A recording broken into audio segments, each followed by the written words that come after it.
दंडोत प्रणाम. सकळ ही शक्तियुक्त परमेश्वर आणि त्या परमेश्वराच्या मुख्य शक्ती आहे जड व चेतन. तर चेतन शक्तीमध्ये सकळ ही देवता येतात. माया ही परमेश्वराची प्रथम करण आहे आणि माया ही आद्यशक्ती आहे, असं परमेश्वर सर्वज्ञ श्री चक्रप्रभूंनी स्पष्ट आपल्याला सांगितलेलं आहे. याचा अर्थ सकळही देवता ह्या मायेच्या अंतर्भूत येतात आणि ह्या त्रंश परमेश्वरामध्ये माया म्हणजे शक्तियुक्त परमेश्वर आहे.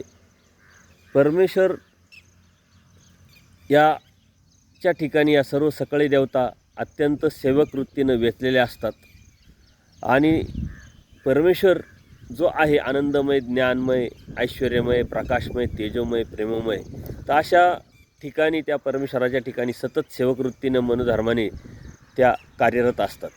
परमेश्वर अवतार जेव्हा धारण करतात तेव्हा सकळही या देवता ओळखणीच्या माध्यमातून परमेश्वराच्या सेवेसाठी अर्थात जीव उद्धारण्याच्या या कार्यासाठी सतत परमेश्वराबरोबर असतात.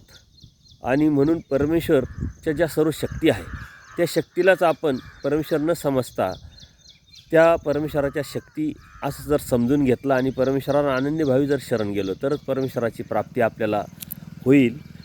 त्याशिवाय परमेश्वराची प्राप्ती झाल्याशिवाय आपल्याला जन्ममृत्यूच्या फेऱ्यातून बाहेर पडता येत नाही. आणि म्हणून सकळही शक्ती ज्या परमेश्वराच्या आहे त्या जर समजून घेतल्या तर परमेश्वराचं जे ऐश्वर्य आहे तेही आपल्याला कळेल. दंडोत प्रणाम. दंडोत प्रणाम.